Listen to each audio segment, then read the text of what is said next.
Well, welcome to the Life to the Fullest podcast by EF3. I'm your host, Dan Jason. At EF3, we're committed to sharing life with you as we journey on together. We believe in self-improvement, growth, and impacting the lives of others. Our 4 pillars include deeply rooted in education, faith, fitness, and finance.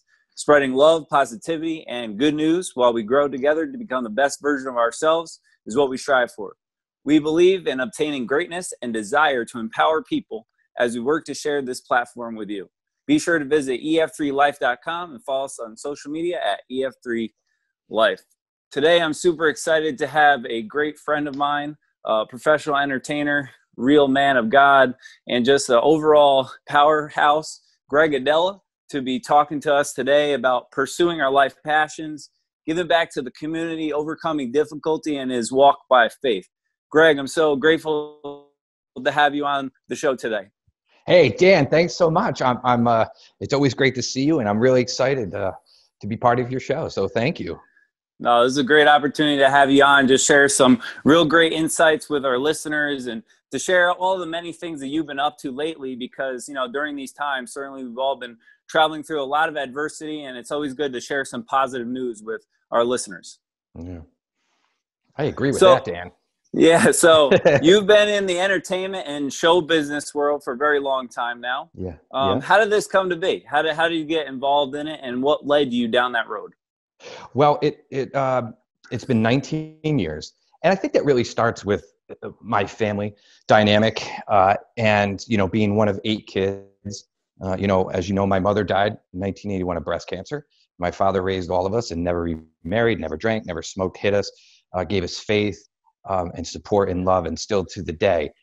It starts there because my father's father, my grandfather, who came from Italy, was a trumpet player. And that's the first instrument I learned. We all played instruments growing up. And I started playing music in 3rd grade, and I still play to the day. And it was my real insight to just live events. Something about live events it still makes me happy. There's just some energy that you can't get in any other forum. And so, just going through school and being part of band, and also hosting events, like in high school, I would host events, give an example, like the variety shows and Battle of the Bands. And I loved all that stuff. And it was just really great to be in a room that brought people together, all for, good fun. So I did that, and then in college, my senior year, I'd taken a theater and an acting class, and I never really set out to be an actor. I always wanted to be on a Tonight Show stage, but I never really actually just set out one day I was going to do it, because my path's a little bit different, right? So I took this in my senior year, and I befriended who's someone in my life, my professor, that urged me to nurture my creative gifts. And I said, could you help me find my gifts so I can learn to nurture them, and she said, absolutely. And it was really from there to where I was more alert and aware of, wow, there's something there. And it was like a calling, right? It's something pulled. It wasn't a willy-nilly thing. Because I did pray on it, and you think about it, and you have those sounds and voices in your head. And I was 27, and there was an advertisement in a paper in like a weekly arts magazine in Albany, New York, where I'm from. And they were looking for stand-up comedians to work with Colin Quinn of Saturday Night Live. It was a fundraiser. And I wound up getting on the bill, which I don't want to take too much time of that story. But that was a story where basically I fibbed. I didn't fib. I persisted. This is what happened. This is a true story, by the way. I wound up, because it's funny how things come back, because we're big into faith, and things come back if you have that solid base, right? And it also helps you keep any negativity out, I feel, at least in my life. So they were looking for performers, and I'd never done stand-up comedy at all before this. And I called the number, and the guy had said, is there a videotape that I can look at or record? And I said, no, I don't have that. And he said, I really can't help you out. I called 1 week later and I said, I want to be part of the show. How can I be part of it in any way? And he said, did you call me last week? And I said, yeah. He said, I can't do anything for you. So true story is I called the third week and I said, that movie Gladiator had just come out, because what I'm talking about time period is 2001. And so I gave him a Gladiator line. I said, I'll win the crowd. I'll win the crowd. And he called Colin Quinn and he goes, I'll call you back in 2 days. And he did. And he said, I talked to Colin. He'll give you 10 minutes. Ready, Dan? But I'll keep it clean for your audience. But this is what I heard. And the guy said, he'll give you 10 minutes, but you better be effing funny. So I gathered my friends and stories and we wrote, and they gave me 10 minutes in front of 400 people. It was the first show I ever did. And, it was hosted by a local rock station in Albany, and there was a lot of promotion for it. And I'll never forget, I couldn't remember being on the stage because it's such a fog with that type of, I've never done it before. And but something felt good. So I remember pulling up a stool and sitting behind the curtain on stage, just so I could study the room, like what the hell was happening, you know what I mean? And after that, it fell into line to where I think it was like 4 months later, I was managing my brother-in-law's company out when I got out of college. And one of the workers that I managed told me about an amateur competition happened in Albany. And it happened to be that night. And I went, and it was by audience applause. They had a number of performers. If you won, you went to the finals. And I wound up going to the finals. I won that contest 2 months later. Wow. Which means nothing. Yeah. You know what I mean? I don't hang a hat on anything like that. I just don't. If I hit a goal and it's great, I just keep moving. And I enjoy it. You should enjoy it. It's a gift from God. But I just keep striving. So it went from there, Dan. I know. I didn't mean to talk too long, but that's how it started, in the way of meeting the right people. Sure. I got involved in a professional play, and there were people there that were into stand-up, and I was like, something's clicking here. Because I really liked people coming together and having a good time. That's how I grew up. That's how we got through our hardships. It was through laughter. And it was everyone just, it was an organized circus. Yeah, I know you mentioned that a lot to me as you reminisced about stories growing up around the dinner table and how you're able to get through difficult times through eliciting humor. And I love the fact that you were willing to harness those gifts, like seek them out, have somebody help you to recognize them, right, when you're in high school. And then by understanding it better, understanding yourself, I think this is a really good point for our listeners. When we understand ourselves better and we know where we're talented at, what we've been blessed with, then we can do something to help bless the world and people out there. And that's really ultimately what you did, along with taking a chance, right? You took some risk. I mean, a lot of times people might see this pitfall. They might come up to something that is an opportunity, and it can go one of two ways. But if you're bold, if you're daring, if you're willing to go after it with all that you have, and you also foster those talents, it's going to work out probably better than you ever expected. And we have to take those risks. So I definitely applaud you for doing so. And it's really a good reminder for us to continue to grow in that way and to progress, but also to go for things, even if there's chance that's involved. Absolutely. Because you're going to grow, you're going to learn. And if you're open to it, if you're open to receiving that, I truly believe in that good things will come. And Dan, as you know, in 19 years, it led me, those first few nights I talked about, led me to, getting a little bit on the road, meeting professional comics, working 5 nights a week with them. 5 shows over 3 days, forgive me. Sure. And then them encouraging me, saying, you know what, you're organized, you should consider producing shows for fundraisers.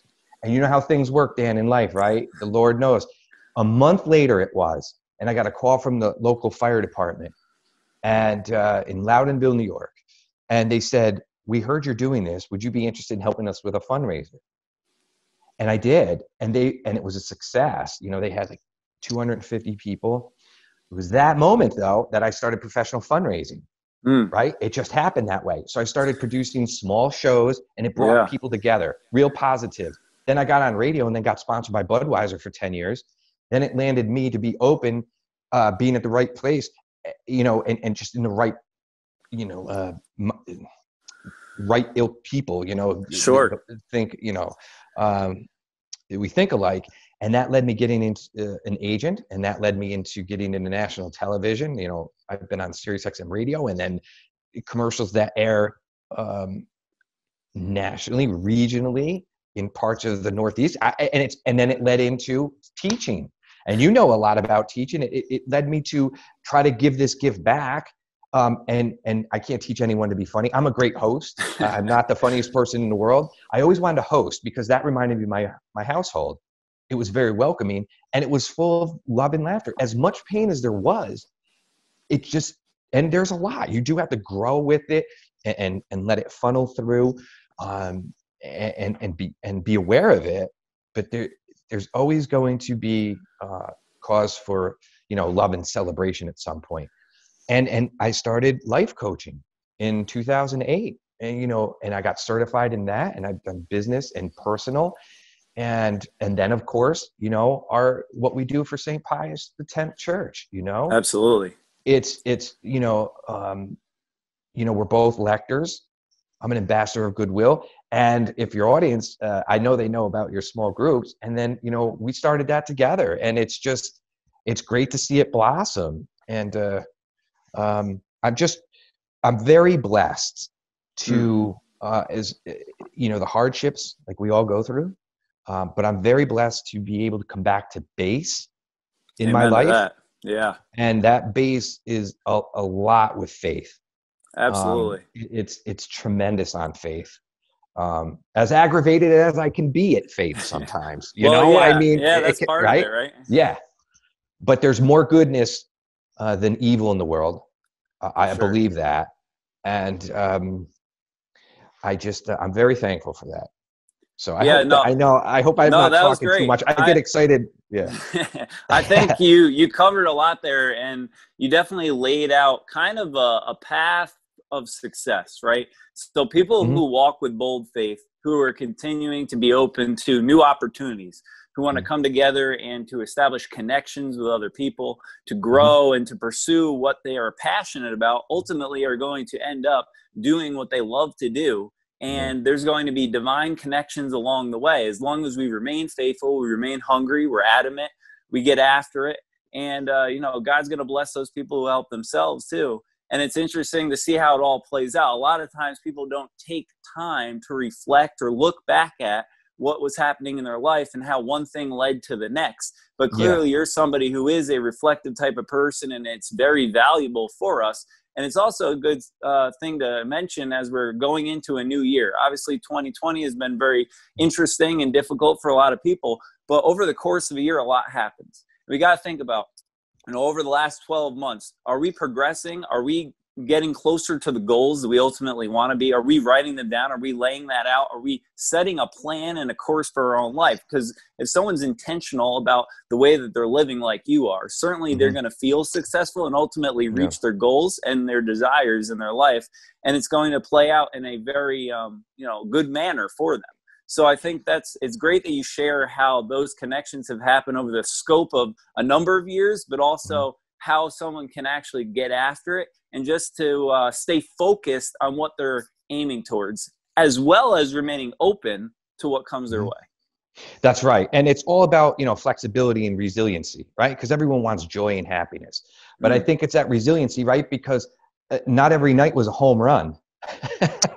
There were nights where, man, it's life and everything on top of that, right? Sometimes your job is your easiest part in your life. My father says that, it's everything else. That's the hard part. But you stay focused and being open to learn, and it leads into other things. Look, I love what I've built. If tomorrow it went away, I would miss it, but I would be excited for the future because I know how I've grown and what my resume states. Sure. Do you absolutely. know? I'm sorry, were you going to say something? I'm No, sorry. yeah, I think that's a good point for people to understand, that sometimes doors close, right? Yeah. Oh, But then yeah. when one closes, there's many more that are going to be open. And it's about going and actually pursuing the door. Sometimes people are Yeah. waiting for things to come to them, but often Mhm. we have to go towards that new door and be willing to be flexible and to bend and to shape ourselves and our lives, and not look at as a setback, but really as a setup for something that could be far better in the future. 100%. You're absolutely correct. There's lessons in all of that. Uh, you know what I could suggest? Enjoy failing. If it fails, you might as well. It's gonna hurt. But if you can try to enjoy it in the way of this, that you're going to learn something, and what's valuable in that is um, what you're carrying on to your next, 2 steps forward in life. So it's very valuable, all of that. And you really got to laugh it off. I mean, I know there's different severities, obviously, Sure, right? sure. But I mean, at some point, you're just like, all right, you just gotta get over it. But you want to know something though? That point right there, Dan, that you brought up and that we're talking about, I'll say this: it really stems back because it just popped. It's always with me, but it just made it really loud.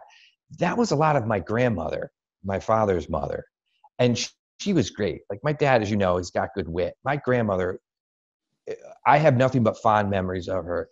And this is what happened when my mother died every Sunday. So we would go to church. My father cooked us breakfast, and then we went to her house, which is still in our family, by the way, the house my father grew up in. And so every Sunday, my grandmother, we had lunch and or dinner sometimes, depending on schedules, we'd stay for dinner. We had to do homework. She was great. Every week, she'd have a new joke. She would say yes to life, say yes to life.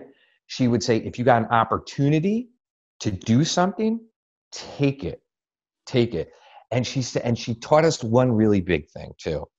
She said, and she was always funny. She would talk, it was just like this. It would be one-on-one or sometimes with some of my brothers and sisters. She would say this. She would say, your mother passing, it's very hard. It's a difficult thing. And I was 7 when my mother died. But she said this. She said, I just want you to remember this, that there are people worse off in this world. And it was a perspective. And it was so loving and supportive that I know that I've carried that my whole life. I mean, it really goes back. Look, I've done 2 mission trips. You've done dozens. You know what it's like, Dan. And it's perspective. And you smell that soil. You breathe that air. It's right there. And you know what it takes you back to? The Bible. Yeah. Right? Yeah. I mean, you know what it does? It takes away all that noise and you're focused. For sure. That's one of the big things I miss about, with COVID is every weekend in my life I was somewhere else. Right. I was either in my hometown for an event or I was on the road. And New York City is a second home. And what I miss, obviously, is the traveling. But what I would do in every city is I would seek out the cathedral in that city or different church, and I would take field trips. And it always kept me grounded. You know what I mean? Yeah, for sure. I mean, a couple of points that you made that I really could resonate and reflect upon. A couple things are, your grandmother certainly was a woman of great wisdom. And I think people who are older, who have been around the block and then some, could give us some real insights in terms of life and give us some tips of how we could have that perspective, especially when things might seem out of sorts, when things are getting a little bit out of control, or we might not know our path. And it's okay. Sometimes we're going to get off the path, so to speak, but they can help guide us back on, kind of like a shepherd does. And then you mentioned, staying grounded in that faith. I mean, that's something that myself, I know people like you, being able to do that and stay centered and having God at the center can certainly help us along the way. There is a lot of ache that comes into people's lives, albeit a death of a loved one, loss, tragedy. But in the ache, we can grow, and it actually is bringing us together, and it makes us dig deep. right? It somehow stirs something up within us that we have to continue to not only survive, we have to continue to pursue and continue to figure it out. And a lot of times it's in when we're stretched beyond imagine, and God seems to maybe be distant, but he's actually carrying us along the way through those difficult moments that we grow the most. And I think, through all this, through this year, through different circumstances in people's lives, it's really trying to ignite that fire within, but also having God at our side and relying on him, asking others for help, rallying together to be able to get through it, but not only get through it, to grow through it. And I think that's one of the biggest things, people who are seeing such great difficulty happening in their own life or in the world today, it's like they often think, well, where's God? Is he absent? Like, does he care about what's going on here? Of course he does. And it's about understanding that Jesus suffered. Suffering is inevitable. It's going to happen in life. But what do we do with it? How do we rally? How do we respond to it? And how do we use it as a catalyst to help one another and really lift the crosses of each other, because they're going to come about? That's great. And that's very well said, Dan. I think there's really one word that's really come into, it's always been truly, because, my family owns that's my grandfather clock, if you hear those chimes. My family owns an auto dealership in Albany that, is 77 years old. And the one thing I've always learned, and you hear it often, right, in business, in personal relationships all the time, it's accountability. And I think that if people, right, because we all need help at some point in life, everyone does with something. It's okay to, first, it's all right to have humility with everything. I feel I'm free with that. I am. But accountability, I think what we saw a lot of with this 2020 is, I don't know what people have been working on to where everyone imploded. I mean, in the violent people, the violence and stuff. I don't understand that. That's a lack of something. And it's a lack of accountability to themselves, to their neighbor, to their family, and to their community. You don't do that. It's a very selfish thing. I can bet my bottom dollar that none of those people owned businesses in their lives. Never. Yeah, that's for sure. And the accountability I know that goes into a business, right, and running it, a small business, is the accountability I carry into my personal and business life. And that accountability is what Christ talked about. There's a lot of accountability that you have to be, right? There's a plethora of things you have to be accountable for in your life.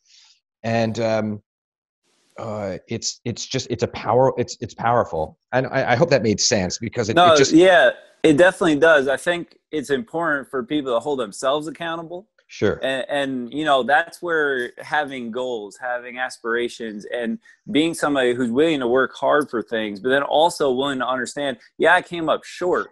All right. I'm going to take complete ownership of it, whether it impacted myself and other people or whatever the case might be, my business, wherever I'm working, the people that I'm centered around in my family, but also being able to be authentic and build those trusting relationships enough so that way we can hold each other accountable. And I think sometimes people don't want to do that, and they don't want to either rub someone the wrong way, or they're not being a straight shooter, but really we're doing each other a disservice if we don't do so. And obviously there's a right way of going about it, but when we have those tight-knit relationships, that can take place, and ultimately that'll help us to grow and be even better people. Yeah, and one word that really popped there, Dan, and resonated, and it's so true. The world is screaming for authenticity. Screaming for it. I leave a pint of blood every day on the earth, figuratively, because of what I put into my efforts. I don't take it for granted. It also makes me think of authenticity, but also being willing to be vulnerable too, to share things and to reveal in time, in the right setting and spaces, things that have happened to us we've been through that might not be either our most proudest moment or easy to share, because again, everybody in this world is facing hardship and ache in some way. And I would be remiss to say that, people who are on social media are just living kind of the unauthentic life and putting things out there that are just glamorous all the time. But Yeah, instead sorry. it's important for us to just really show who we are in total. Because when we invite people in that manner, when it's appropriate to do so, it allows people to have the space and build those trusting relationships that allows us to truly be who we are and not have to cover up the things that might seem like dirtiness in our life, but allows us to ultimately understand what we're all trying to achieve here. And it's a matter of time for those relationships to build, but it's okay to not have it all figured out. We're all on this journey together, and each of us is going through some really tough things. Yeah, and here's the surprise. No one knows everything. No one knows exactly what they want, because you don't know what's going to be tossed your way tomorrow. All you can do is just be prepared the best you can. And it's great that you brought up the social media, because remember, we've talked about that over the years. With that was it. Thank you, by the way. That was where I was going with the authenticity, because the connections that you're talking about and we're talking about is we have some sort of a subculture within ourselves with social media. And what happens is, and I get it, I'm human. I'm calculated on it, because I don't get lost in it, because I'm so busy doing other things. But I think that's a big part, Dan, to where, at least what I noticed in doing coaching this year in people that feel really disconnected or low, is they focus so much on social media, and they really imploded. And I don't, it's sad to see that. It's sad to see people, not being able to walk by each other on the street, or stop and, just randomly see a friend or meet somebody out. But I think there's a big lesson in that, though. It's the emergency brake was pulled, regardless of how this whole evolved. We're in it now. Right. So I think it gives everyone, it's a hard reset. And I think it's a really good opportunity in life to where you can have a reset and really look inward and see where you're at in life. And that's not easy to do. It's not easy to take an agonizing reappraisal of oneself. It can hurt. But I think there's a good cleansing with that. And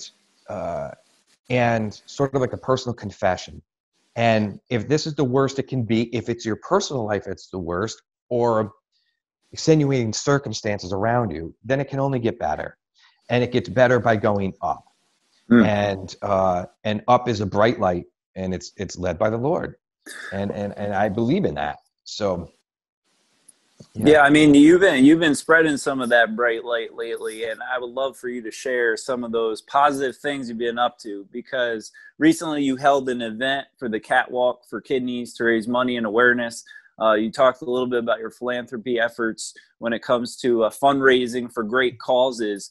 What led you to be involved with this latest fundraiser? And if I'm not mistaken, it brought in over $50,000, which is just incredible. Yeah. It's so tremendous, especially considering the climate that we're living in right now, when a lot of people are like, well, this is going to be really difficult to raise funds and money for something positive, because a lot of people are out there that are having difficulty, with that kind of thing. And why were you so inspired to get involved? So, professional fundraising for me started in 2005, and it started with, fire departments, and then elk lodges, and then me being invited to fundraisers, and then people learned what I did, and then started fundraising for, American Cancer Society, Make-A-Wish, LLS, Northeast Kidney Foundation.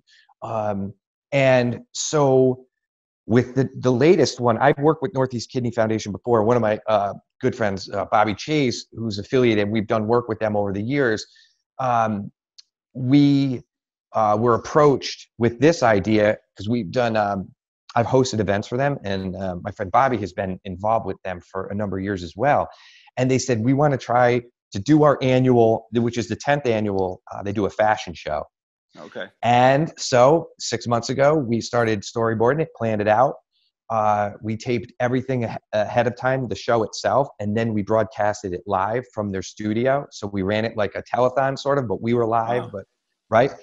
And I was so excited to be part of that. The executive director is a friend of mine, Carol LaFleur, and it worked out. And there's really good-hearted people in the 518 area code, and it raised over $50,000. Yeah, it's And incredible. it's just a lot of great efforts by the community. So 2 days earlier, with that same crew, we actually did a yearly fashion show for the National Alliance on Mental Illness, New York State chapter, and they raised over $25,000. So the reason I bring that up is because that weekend there was just under $80,000 raised, and it was just really great with the community and giving and the personal stories, because we did it to where we showed stories of people affected by kidney disease, and there's a lot of faith-driven people. So it was a good weekend. And so that's how I got involved into fundraising. I hope that answered your question, because it's been, in the capital region of New York, I've helped raise literally hundreds of thousands of dollars and been part of those events. And I'm very proud of that in the way of it's very good-hearted people. And you know what's great about it? Because I'm on, I sit as a board member on a couple foundations. And when I lend my time to something, what attracted me to these specific foundations are they give right back to the 518. I know where the money's going. It's direct, it's heartfelt, it's hands-on, and it just it just clicks, so it just gels and it feels really good. I think that's a great plug for people to get involved in something that they're passionate about, to find these great nonprofits, these great organizations. I know EF3 Life, we're part of so many of them on our website. You can check them out and learn more. But it's always a blessing to be part of a community of people who are like-minded, who have this collaborative mindset, who want to go after something, and to do it together. It brings the community together. And not only is it raising funds, it's bringing everybody together. And even during this pandemic situation we're facing, look at how many people were able to rally behind your efforts and your team's efforts to make something so good happen, to make a real impact and a difference to other people. And one thing that stands out to me is a quote, and I've said it on my show before, but I'll say it again, by Jackie Robinson, a legendary baseball player who broke the color barrier for the Brooklyn Dodgers. And he said, life means nothing except for the impact we can have on other people's lives.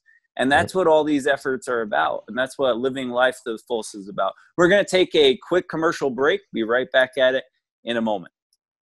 This podcast is sponsored by Novice Clothing Company.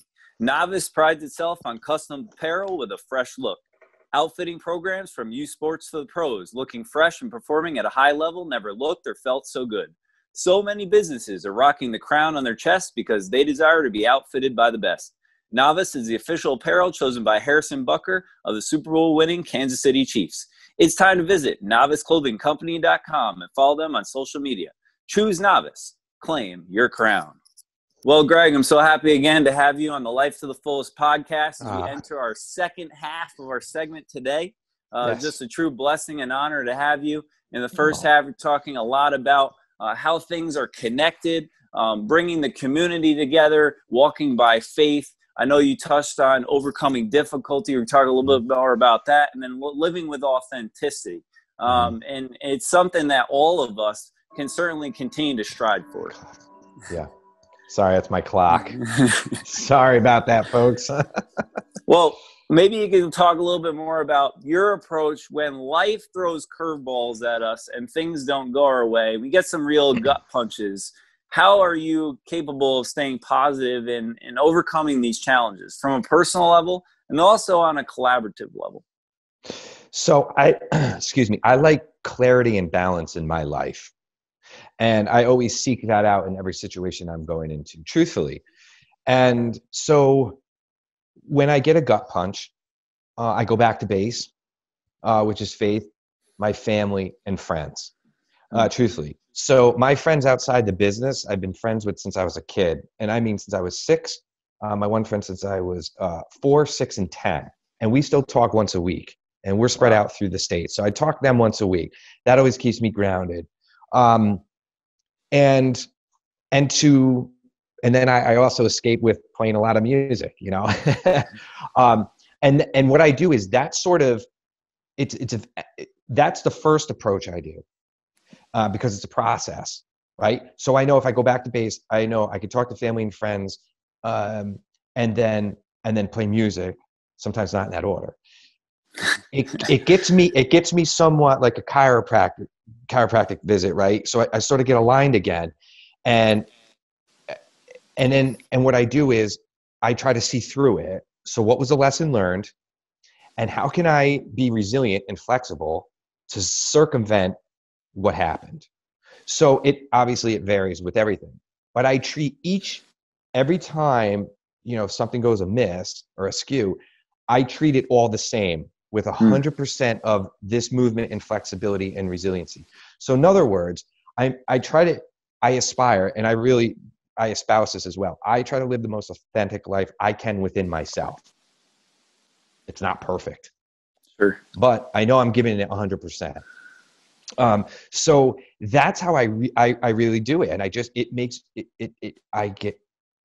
regroup, and I see what, you know, the next step is, and how do I have to adjust. So forgive me, but there was a follow-up to that, Dan, and I can't recall. I'm sorry.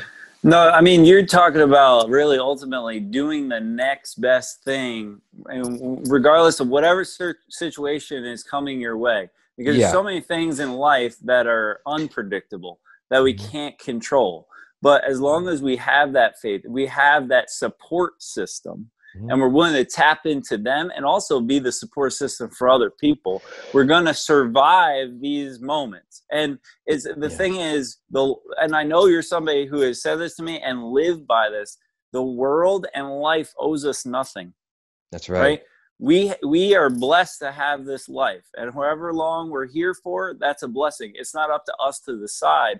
And if we can kind of change our mentality, obviously that's easier said than done, but throughout the course of our life, of understanding these hard moments are actually growing us in perseverance, in our grit, and molding and shaping our character of how we respond to them, then we can circumnavigate them, like you mentioned, and ultimately that light, we'll be able to seek it out, and it might actually end up coming our way a little bit quicker than those who might be continuing to fall back and subside into the darkness.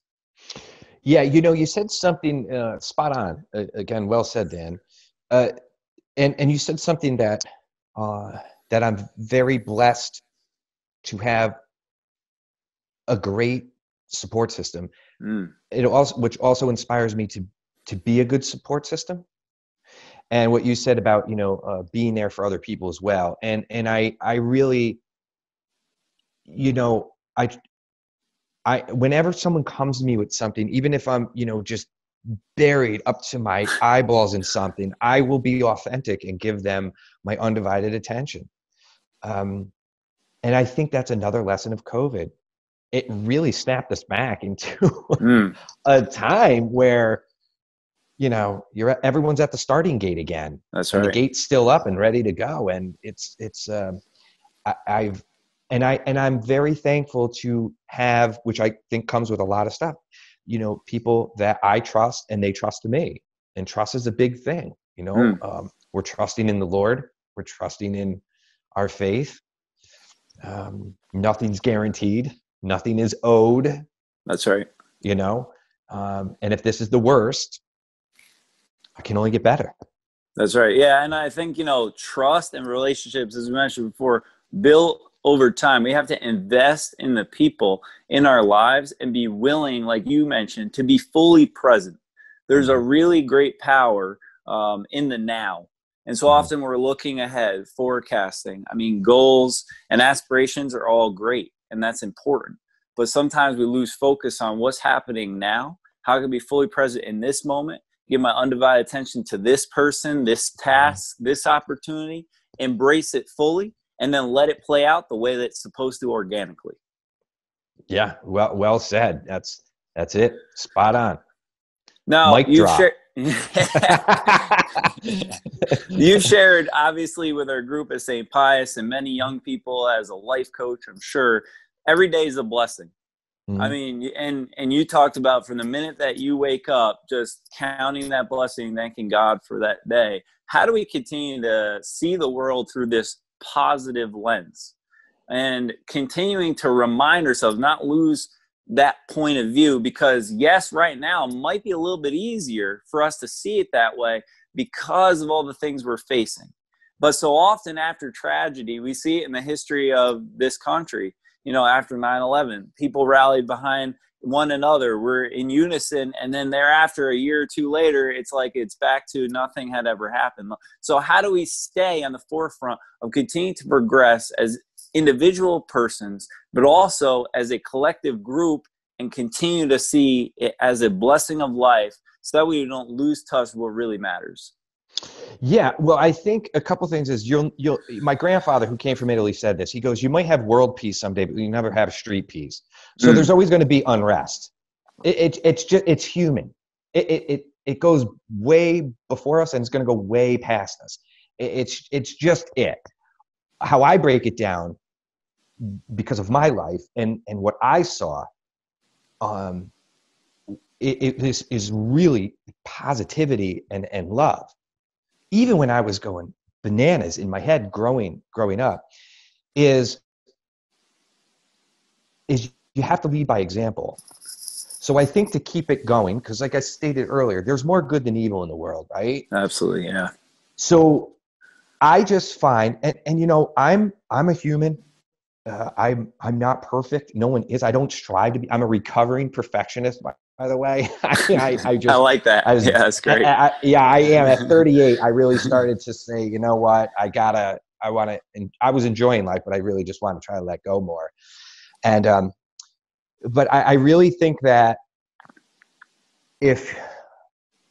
look, it comes natural to me to live in the moment and to try to live by a good example. Have I done things to upset God in private that he knows? Yeah. I've never hurt anybody. He knows what I feel, right? Sure. But he allows me to be aware of the environment I grew up in and around, and how I want to be. I want to take all that goodness and live that. So I really think, to answer your question, make a long story long, I'm sorry, or a short story long, is if you reach a point and you're listening to when it's sort of like you're finding your voice in life, right? That's what we want to do. We want to be independent and find your voice. And I think when you become balanced and really find your genuine, authentic self, being able and understanding to where you will change and grow as humans do through life. So I think people get tensed and locked up too much when you can just open up and let it flow like a screen instead of a door. And I'm very blessed to be able to connect with a lot of people. And I just show by example, this is who I am. This is what I know. And I think when I wake up in the morning and the first thing I do is I pray, I want to try to lead by that example. Yeah. Of nothing's perfect. Not everyone likes me. I hope they do, but yeah. Well, here's the thing: if they do, go through, right? That's right. But if they do, we're probably doing something wrong, right? We're not living true to who we really are, because we're not going to be able to please everybody. And the thing is, you're talking about creating this ripple effect, running our own race. We all have a mission in life, and a lot of times it's about uncovering it and figuring that out. But during different periods of our lifetime, we're drawn to impact different groups of people, to engage in different types of work or different types of ministries, what have you. Yeah. But as long as we go about it with our whole heart, with great vigor, intentionality, and we're doing it with love and compassion for other people, we're ultimately going to make an impact. And God is going to cause the exponential growth amidst all that. Yeah, 100%. Look, I'm an uncle 15 times over, and I try to, they teach me as much as they used to come to me. It's still, obviously they come to me with questions because they're still young. But I always wrote notes to them, when they finished high school and college. Some of them when the older ones have finished college now. And I would say this, part of the note, I would say, look, if you lead life with your heart, no one can refute that. No one can.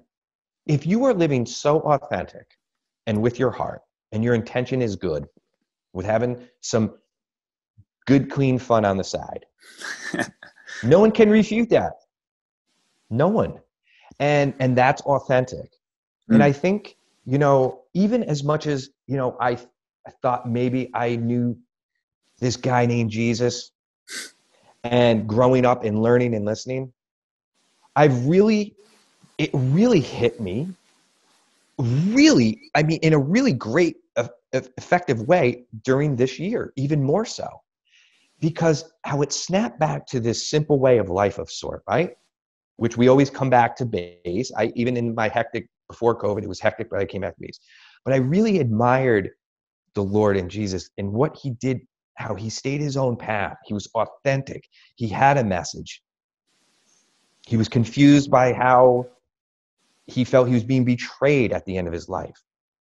He was authentic, and he didn't take the shortcut. He lived it through. And man, if that's not just inspiring for one human to another to aspire to that, knowing that nothing's perfect, but you can be authentic within yourself, which he wants. Because he wants to, I truly feel that, God and the Lord really want to learn from you. They gave us gifts. Just show me back. It's like their own show. It's their own, right? They're all watching the big play, and they're not happy all the time with what's going on. I probably, right? Most certainly. But I think it's, and that's why I'm the champion. I like to champion the human spirit. I like to pull the goodness out of people, and try to nurture their talents just as much as they've helped me. Because it's a right. I can paraphrase in here, but like one of the biggest shames is a wasted gift.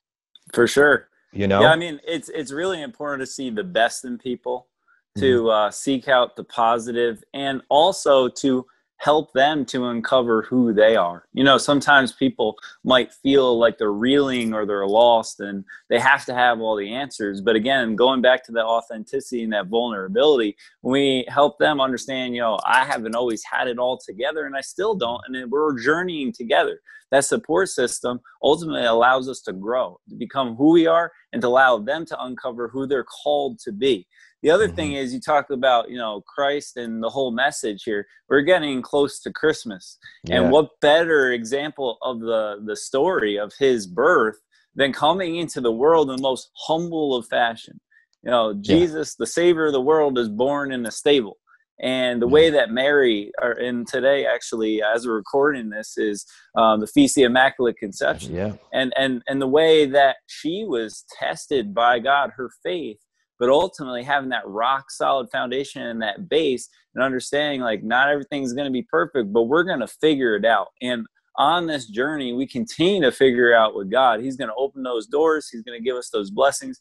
He's going to create these opportunities for us as long as we're seeking him with all of our heart. And you mentioned having that zeal, having that fire, and having that drive, but also being true to who we are, not allowing other people or anything else in our life to really set us off course. Because if we're living that authentic life, we're going to be happy. And I like talking about it in terms of joy, because there's a big difference between what the world calls happiness, that fleeting emotion, versus that joy. And joy, you can have joy and peace even amidst chaos. And I think that's the birth of Christ really wrapped up in a nutshell, is you have all this chaos going on in the world, yet he comes in, and look at who's at the epicenter. He's got his parents there. He understands his mission, and it's carried out. And as you mentioned, just a great example for us as we continue to get closer to Christmas, and just to think about it throughout the course of our life. Oh yeah, 100%. It's very important message. And I got my tree up.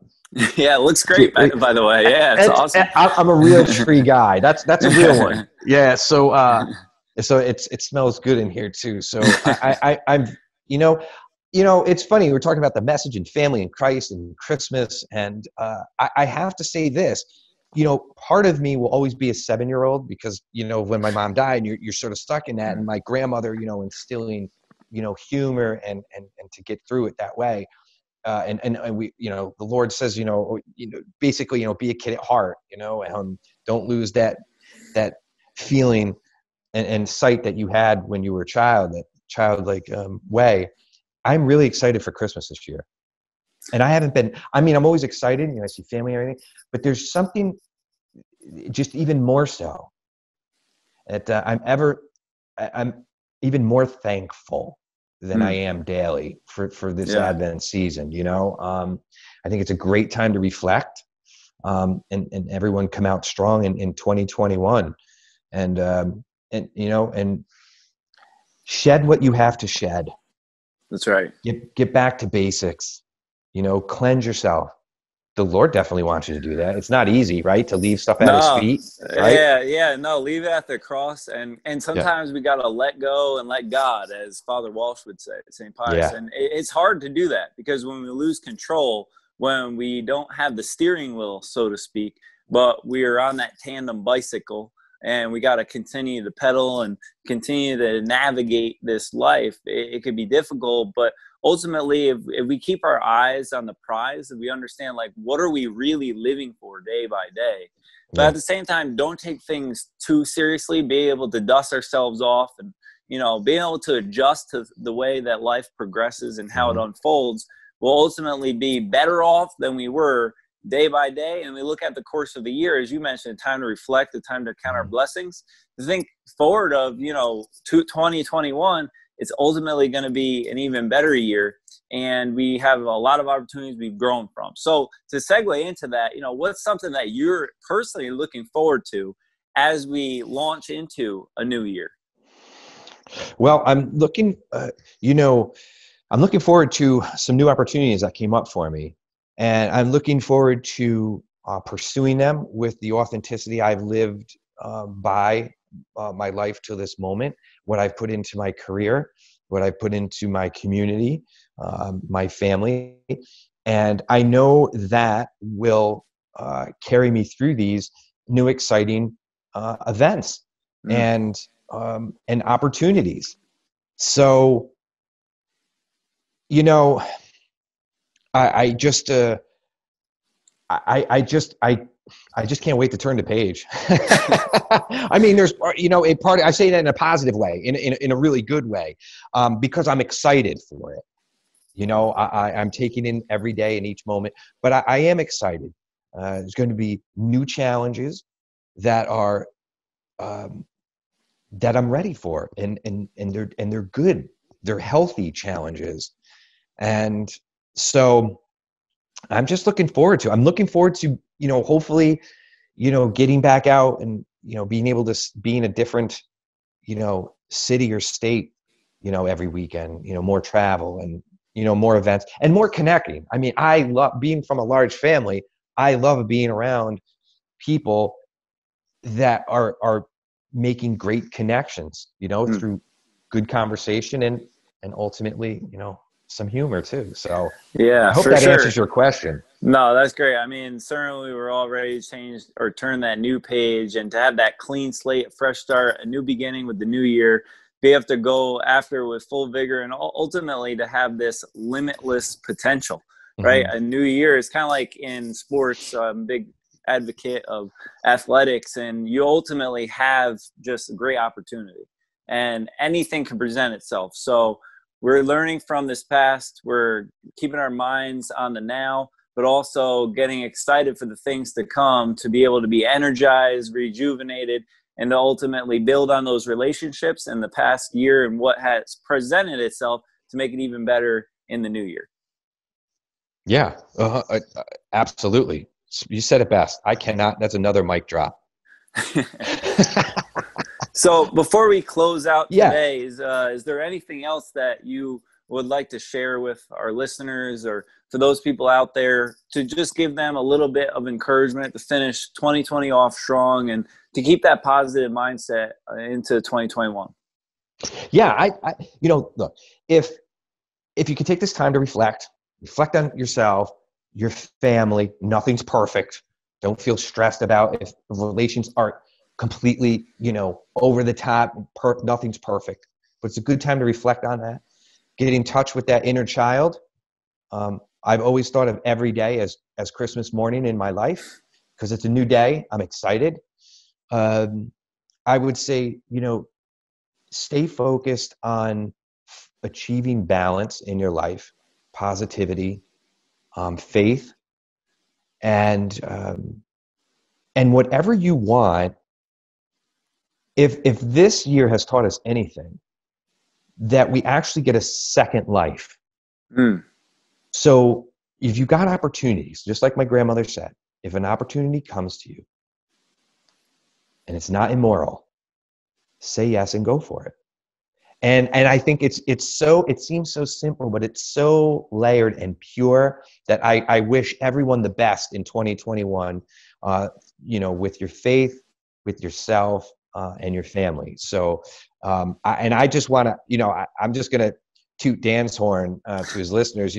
Dan, I've known for a number of years now. He's a really great guy, as you probably, if you know him or watched his, and listened to his podcast.